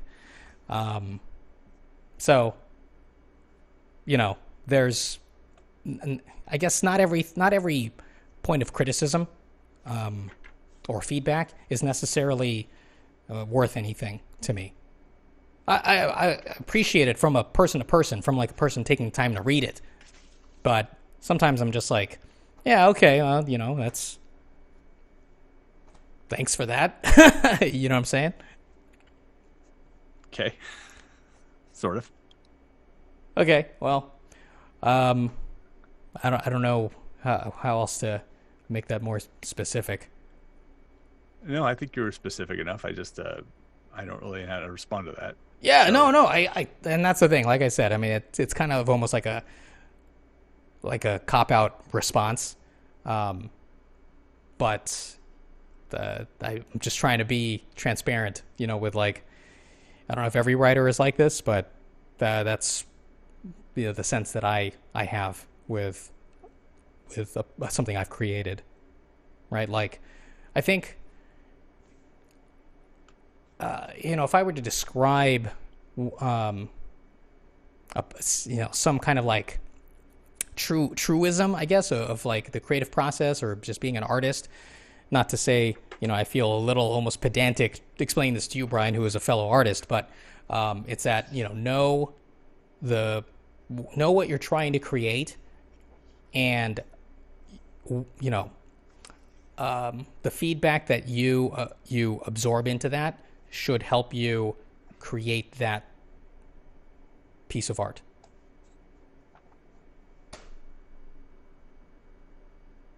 I don't know. I mean, you're looking at me like that has no relevance to anything we're talking about. No, it just doesn't leave a lot of room for another voice to come in. So that's. I disagree. I think this whole project has been evidence of, we talk and, our conversation nudges me certain ways, and I think, if we go back, and I can't think of a specific episode, but I know it's in there. Where certain things were just completely rewritten because of our conversation. I totally understand that. I'm saying, but based on what you just said, it sounds just like, the artist knows what he's doing. The artist makes those decisions. And, what you said didn't leave a whole lot of room for other voices to come in because they are reduced in terms of importance. And I understand that. I mean, ultimately, you're the one who makes the decision in this case, and that's the way it should be. And I've never, said otherwise. So, but I would say that I think it's important to understand, since you made the point of saying that, you're writing for other people to read, you're not writing just for yourself, because that's a journal entry. That as a reader, my experience, especially on a fresh read, should be just given careful thought. That's all I'm saying.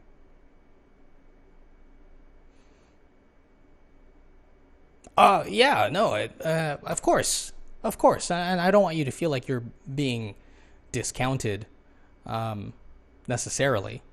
I think, I don't know. It's. I think part of the confusion, I guess, that I have to this, or rather, let me just say, I think maybe there's a little bit of confusion, only because, you and I have worked closely on this for, the entirety of the project, and then to now, to have you come back and say, oh, you know what, all of this can go, or, these things need to be rearranged in such a way that would change the structure of the story. At least in my initial approach to it, hearing it might change it drastically. I don't know. I don't know what to do with that. It feels, I don't know. It's just, I guess I'm confused. Like, I don't. So just remember the premise I gave you, though. I said that the producer said to you, I want to buy this, but you need to cut off 50 pages. That's it. So I did it as an exercise of saying, if I had to do that, if I was forced to do that because I did want to sell this, I didn't want this just for myself, what would I do? And so that's the task, as I tried to explain, that's the task I gave myself in the beginning, which I think is the part that is the most kind of problematic. I mean, you mentioned the train scene, and I agree with you that that could easily be trimmed down. But you also mentioned the fort later. Do we need the two forts? And are there things that you can do to kind of alleviate some of that? But I really just took it almost like as an exercise.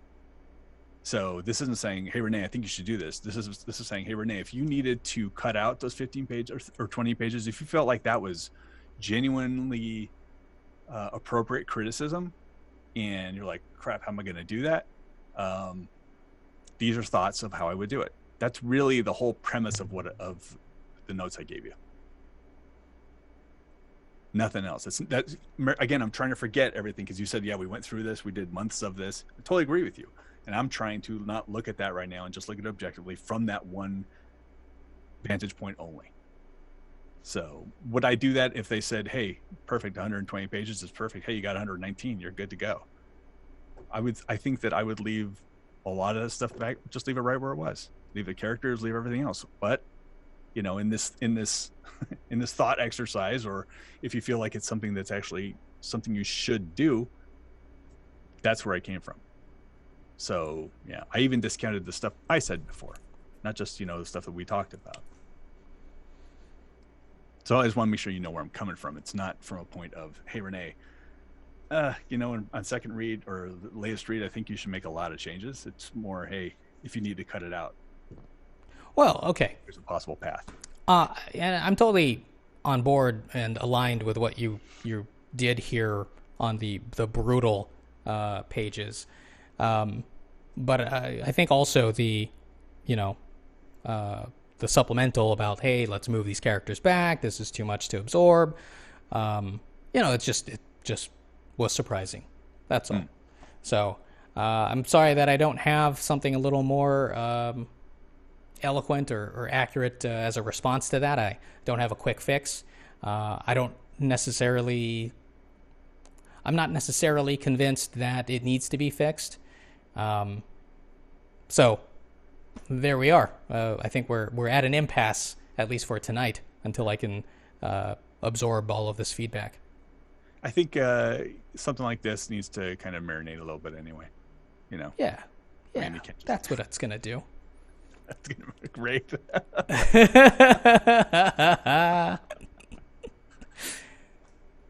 All right. Maybe cause some sleepless nights. I'm sorry.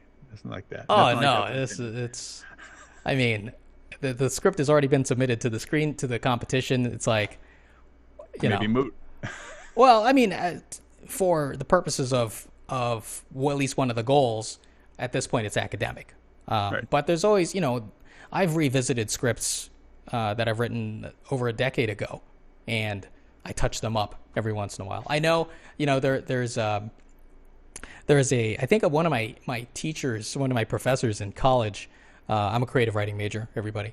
I think either he had a friend who would do this, or we were talking about another author who had a friend who would do this, or maybe we were just discussing an author who he would go to bookstores and edit the books that were on the shelf. Really? He would cross stuff out and like fix them. Like, I never liked that sentence or whatever. Like, I don't know. It's like an FU to his editor or something. I don't know. And maybe I'm conflating. His own books? Yeah, his own books. Oh, geez.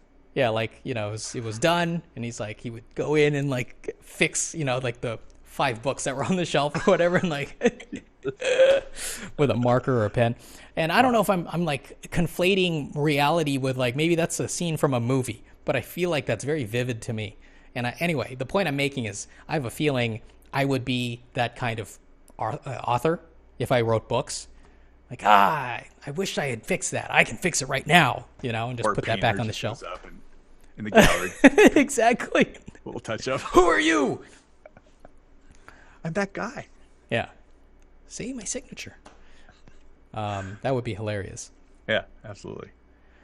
All right. I had a little portion here for random script talk, but I don't know if I think that was just it. I think we just had the random script talk, my little story I thought there. that's what we were doing. Okay. Do you want to talk about it some more? No, we're done. That's it. All right. So we are wrapping up here. Should we discuss season 2? I don't know if my fragile ego can handle more feedback like this. My ego's not fragile, everybody. That's just a joke. Season 2, Brian. Everyone has an ego, man. It's okay. But it's not fragile, Brian. It's not fragile. I never said fragile. Why is that even a necessary response then? Because, I think I surprised you a little bit today. You were not expecting those things, and I think you don't want any more surprises right now. Well, no, it's not necessarily that. It's just that it's not. I can't respond to it. I can't respond to it in like, on the fly. Right. You know what I mean? What's wrong with you? Anyway, so season 2, Brian, where we talk about why Zeke is an integral character. It's just called Zeke. It's just called Zeke. Zeke's return. Zeke survived. This is why Zeke mattered. Zeke and Ray. Exactly. I didn't die today. I'm back with Zeke. It's a zombie buddy cop movie. Zeke and Ray on the run. On the shuffle. Do you have thoughts for season 2? Yeah, well, I mean, when we were in the thick of season 1, yeah, I was just thinking, man, this is how I'm going to get all of my stories written out, right? Like, I've got a ton. Well, maybe not a ton. I'm exaggerating. I've got like maybe 4 or 5 good scripts in my head. Yeah. Right? And I've got the sequels for those good scripts. So it's like, yeah, okay, maybe it is a ton. And I thought this would be the instrument, the avenue, to make that happen. So I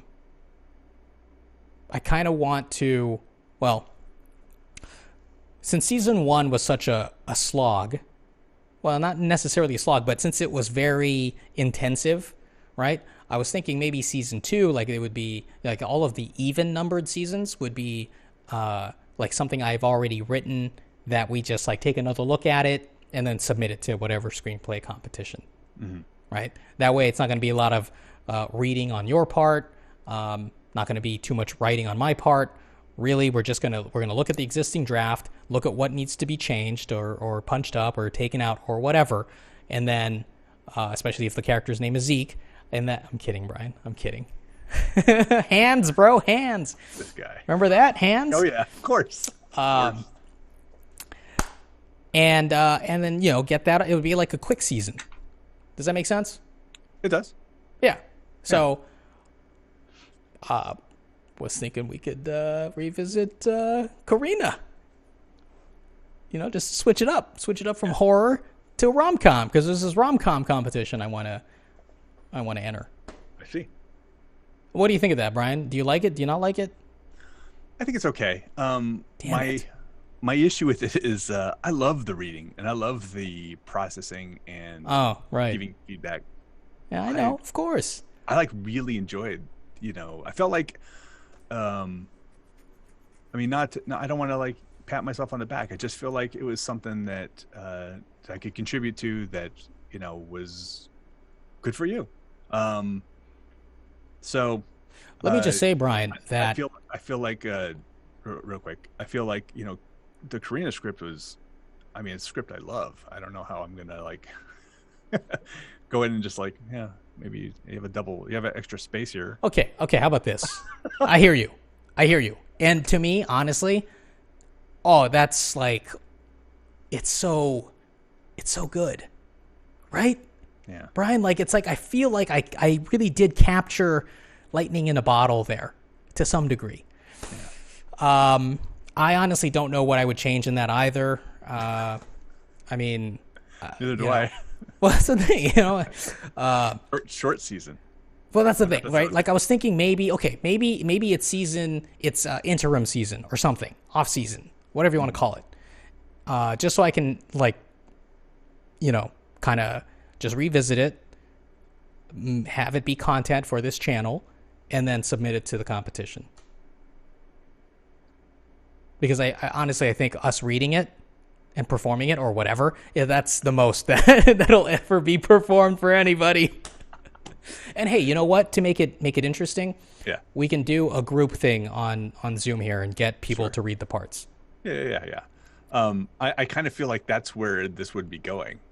You know what I mean? I don't know if we're going to do much criticism, but if we want to do a performance episode or two, that's fun. Okay, I'll tell you what. Why don't we organize that? We'll do a reading, right? Maybe we'll have to break it up over a couple of days. Yeah.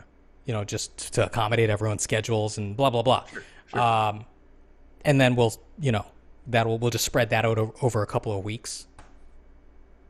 I think that'd be fun. And then submit. And then if there's any feedback from anybody, we'll consider that, talk it out, and then submit it. And then we do season 2. Okay. Now, season 2, I know you had an idea for it, Brian. You wanted to write something, wanted me to write something. I do. All right, I'll give you some thoughts. I have some notes. So, why Zeke and Ray should die.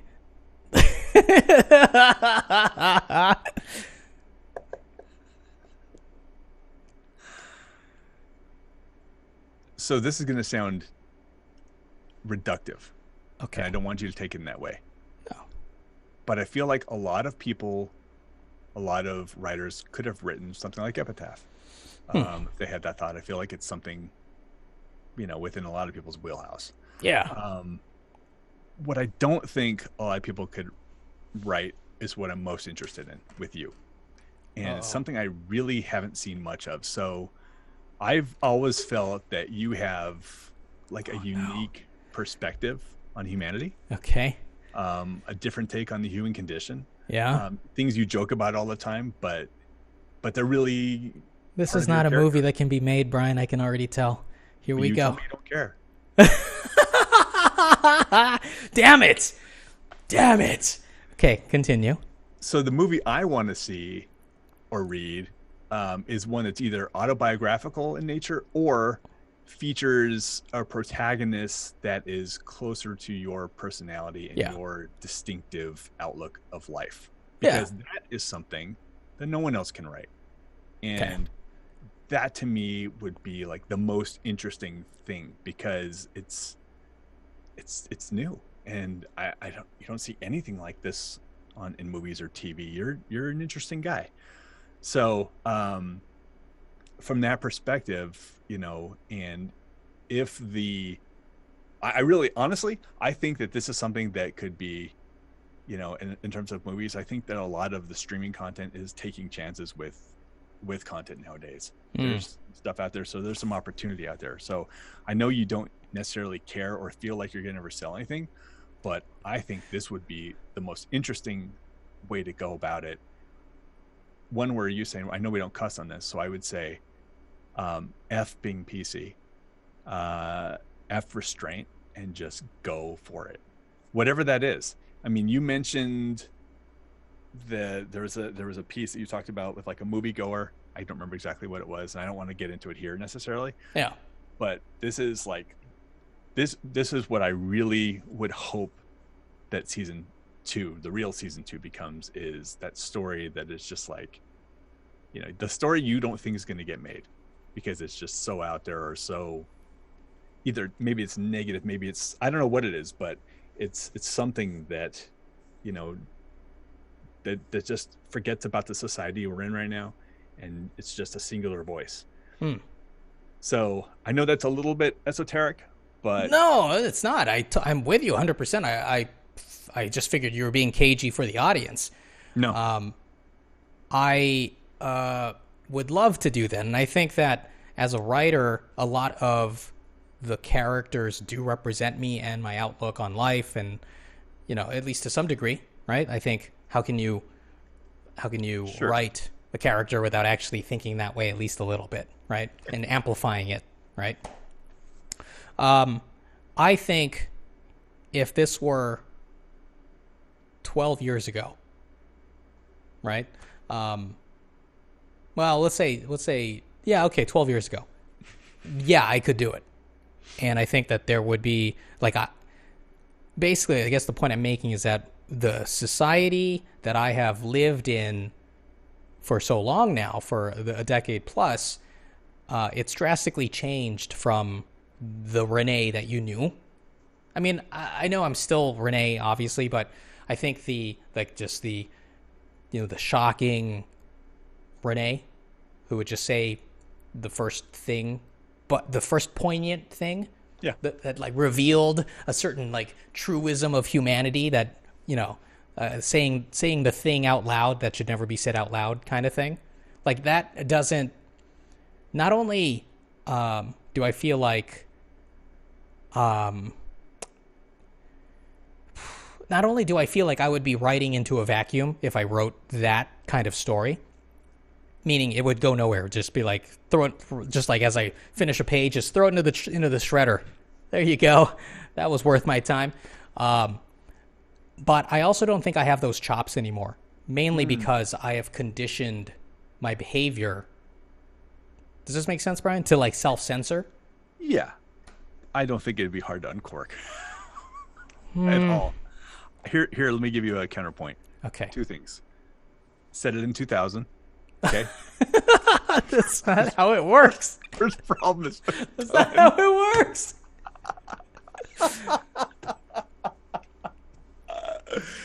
And number 2, go back in time. And number 2, I think that you would have a blast writing it. I really think this would be, hey dude, you gonna give me my 5 pages? No, dude, I got 15. I'm on a roll. It's all just pouring out of me right now.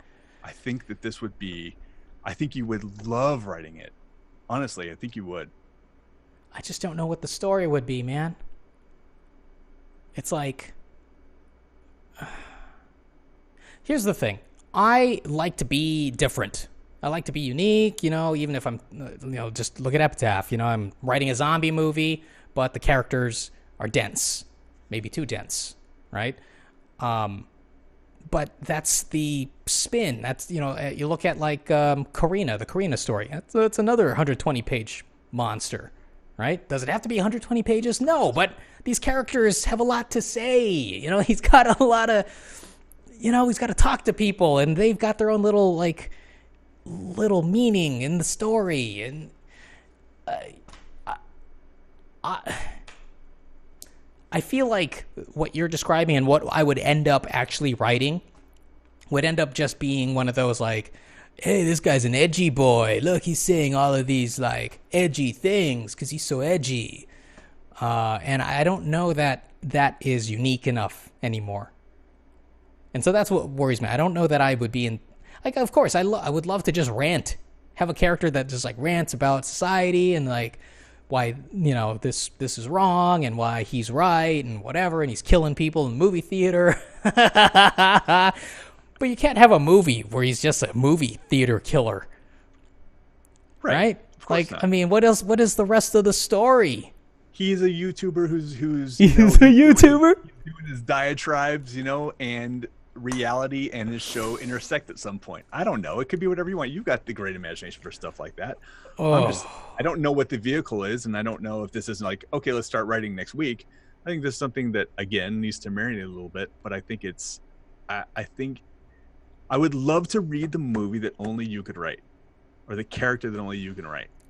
And I feel like that's in you, and I've seen parts of it, obviously in Karina.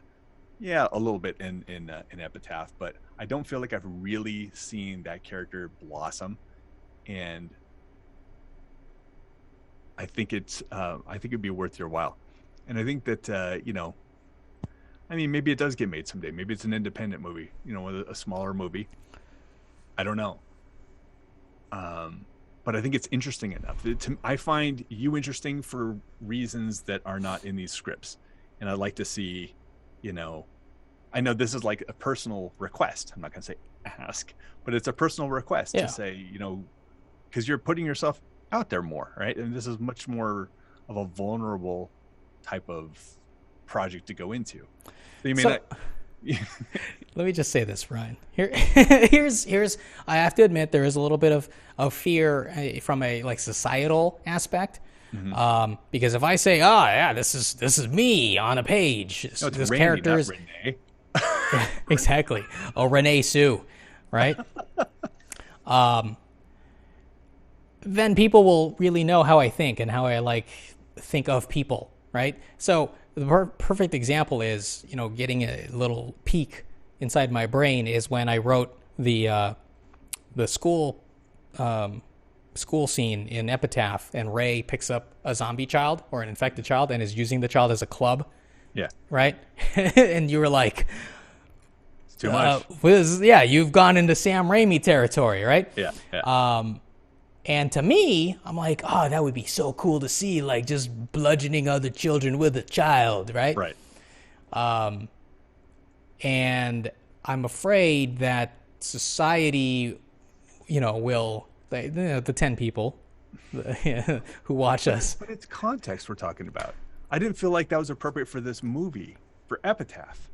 Okay. But if you're setting up a totally different world... We're talking about a different, then it may be perfectly... It would make sense. Like, there's a perversity to it. There's an absurdity to it. You know, I think that's fine for certain movies. I just didn't feel like it fit into Epitaph. I see. All right. Okay, well, I guess that makes more sense then. All right, well, okay, and then the other thing is, you know, the movie killer character and story that I would write for this season 2. I mean, the idea for that came from just existing, right? From like complaining about the experiencing.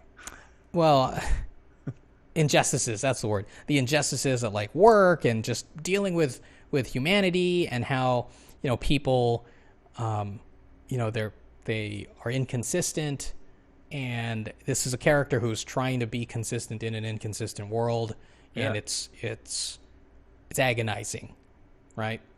I mean, I'm just trying to like dive into the character in front of you right now, and I love it. You know, his one release is the movie theater and movies and immersing himself in this other world, because it allows him to. It's a world that makes sense because he's watching it, and it's structured, right? And everyone's going to behave in a certain way.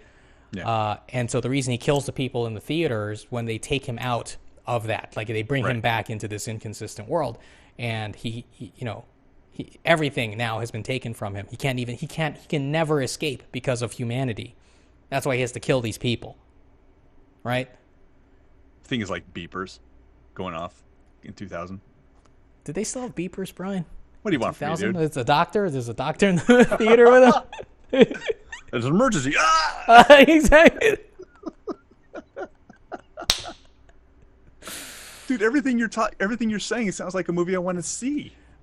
Thematically, it's interesting, fine. But how do you build a story? Like, there has to be interesting things along the way, and it's just going to be vignettes, right? Where there's no like. It's going to be falling down. It basically is what it's going to be. Like these things don't matter. Movie. Huh? I'd hate another cool movie like that. Okay, fine, Brian. I know Falling Down is a great movie, but it would just be another of that. And it doesn't have to be. It's. I mean, honestly, how much time have you given? How much thought have you given this in the past? Really going through and creating a script, developing a script, a storyline. Well, okay, no, not zero. I guess maybe 10%, if that. Yeah, and maybe it's not that vehicle. I'm just saying. I'm just telling you. Overall, this is. If you want to know what I'd like to see, that's what I'd like to see. Something that digs into that persona. All right. Because I think that the real art would actually come out then. The real art of, like, again, no one else can do this. No one else can say the things you're going to say here. All right? You know what I'm saying? Like, this character couldn't be formed by someone else. I feel like a lot of the things you've written, people could do. They could do that. People have that capability. You know what I mean? And if it's dark and if it's something that people won't relate to, then that's okay. There are lots of movies like that people are just like, what the hell was that I just saw? Movies maybe that become cult classics, movies that people maybe not appreciate right away and appreciate later, or movies that people are just like, it finds that audience. Maybe it's not the huge blockbuster, but again, according to your thesis, you're not as interested in that.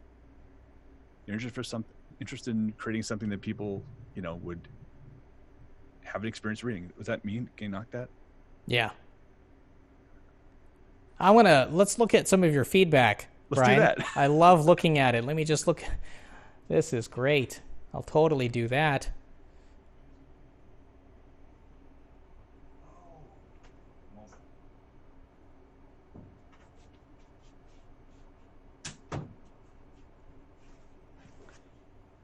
Great feedback. Yeah. I'll totally do this. Okay, Brian. In Queen Creek, Arizona, where I live, they have these fireworks in October on Friday and Saturday nights. I don't even know why. And so apparently that was the first one going off. That was not a door knock. Oh, okay. Start hearing them again here soon. Great. Wonderful. Let's wrap it up then, Brian.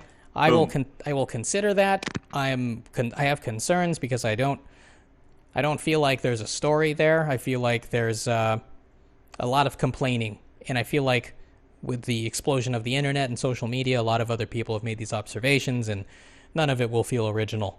And I'm worried. I'm just worried. A lot of edgy people out there, and I know I'm gonna want to try to differentiate myself from that edginess. I don't know. Like these other ideas, I felt like, yeah, I had iconic scenes, but I knew the framework was already there. I knew how to tell that story and get to where I needed to get, right? Or that the connections existed. This one, to me, it's still just a pastiche of, man railing against the world because he's not tall and good looking. See, exactly. You don't want to watch that, Brian. You don't want to watch that. It's not a unique perspective. You need the guy to bounce it off of. What do you mean you're not? Dude, what's wrong with you? It's those conversations. It's all those relationships. I'll write you into the story, bro. No problem. What, me? You're in there as Ryan. Hey, Ryan.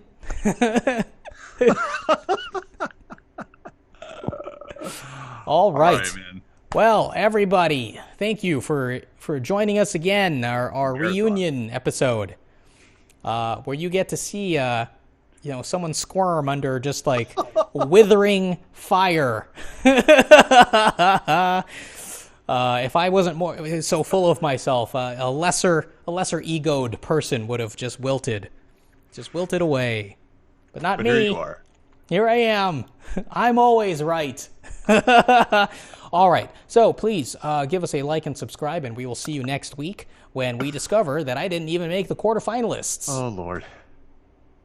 We'll see you then. Goodbye. See you then. Bye. Okay, bro. Oh, no, that's for the other one, bro. That's for the other one.